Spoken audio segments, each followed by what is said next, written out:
Alors, on va voir chaque type de tissu en détail.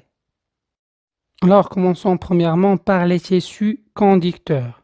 Alors, tissus conducteurs, comme son nom l'indique, sont des tissus qui forment les vaisseaux conducteurs qui permettent le transport de l'eau et les sels minéraux essentiels à la croissance de la plante, ainsi le transport des produits de la photosynthèse vers les différents organes de la plante. Alors, les tissus conducteurs, c'est l'équivalent des artères et des veines chez les animaux. Je m'explique. Alors, concernant les tissus conducteurs, on distingue deux types de tissus conducteurs, le xylème et le phloème. Voici cette vidéo explicative du tissu conducteur xylème.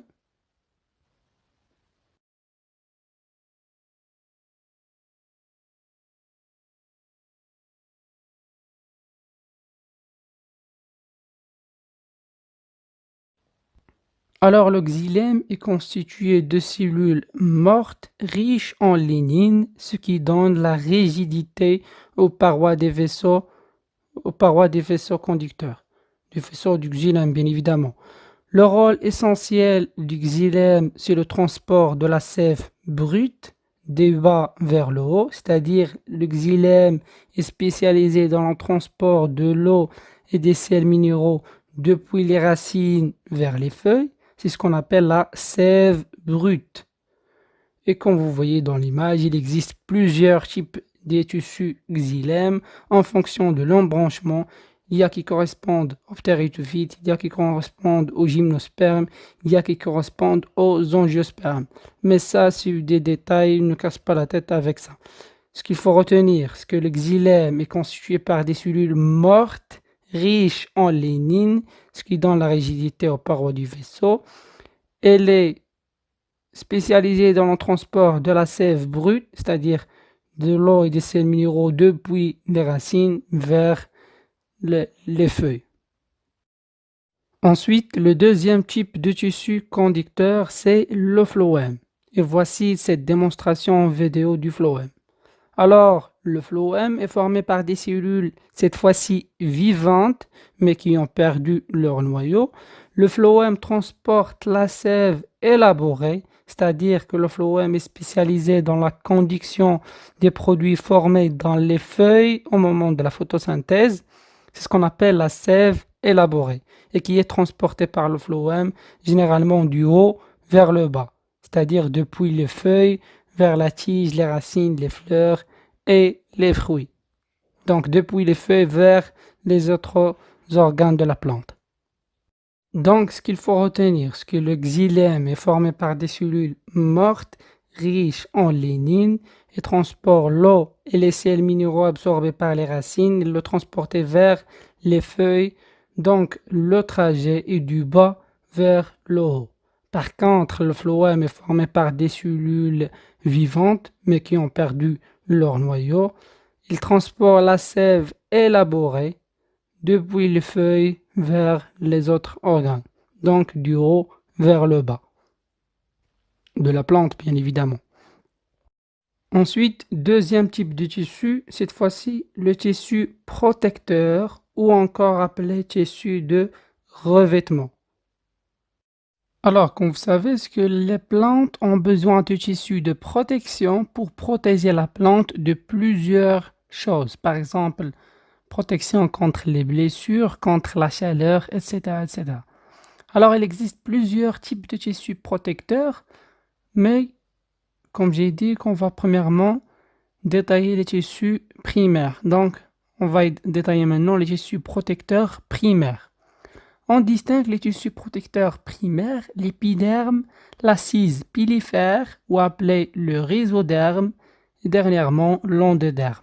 Commençons par le tissu protecteur, l'épiderme. Alors l'épiderme est un tissu de protection formé par des cellules vivantes qui recouvrent la totalité de la surface de la plante.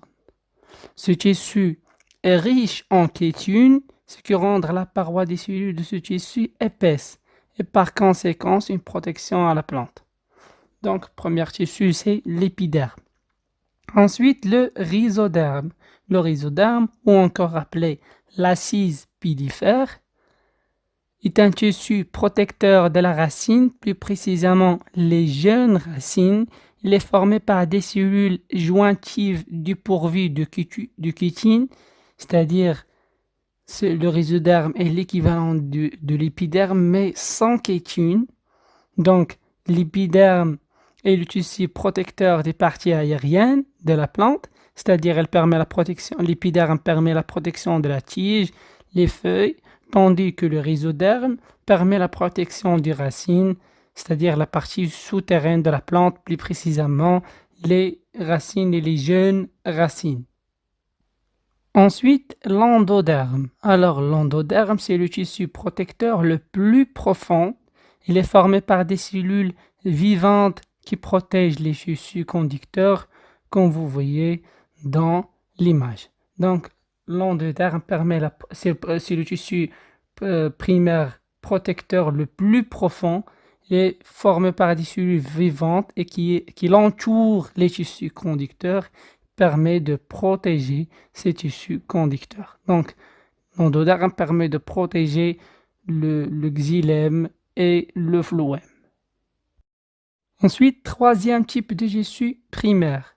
On a les tissus parenchymateux ou encore appelés les tissus de remplissage ou encore appelés le parenchyme. Alors, le tissu parenchymateux est le tissu le plus abondant dans la plante. Alors, comme vous voyez, il existe plusieurs types du parenchyme et selon la structure de ce parenchyme, il joue un rôle spécifique. Et on distingue le parenchyme chlorophyllien, le parenchyme de réserve, le parenchyme aquifère, le parenchyme lacuneux ou aérifère. Le parenchyme chlorophyllien, il est situé dans les régions externes des tiges et dans les feuilles qui sont responsables de la photosynthèse. Donc, parenchyme chlorophyllien, comme son nom l'indique, chlorophylle, il est riche en chlorophylle, donc il est responsable de la photosynthèse. Deuxième type de parenchyme, le parenchyme de réserve permet l'accumulation des substances énergétiques, à savoir l'amidon, le sucre, les protéines, les lipides, etc., etc. Parenchyme, le troisième type du parenchyme est le parenchyme aquifère, qui est constitué de cellules volumineuses, permet de réserver l'eau. Elle est pourvue du vacuole très développé, donc, et par conséquent, il a le pouvoir de réserver l'eau. Quatrième type de parenchyme est le parenchyme lacuneux, et comme son nom l'indique, il est lacuneux, c'est-à-dire ce type de parenchyme présente des lacunes. Ces lacunes vont emprisonner de l'air, d'où le nom parenchyme lacuneux ou aérifère.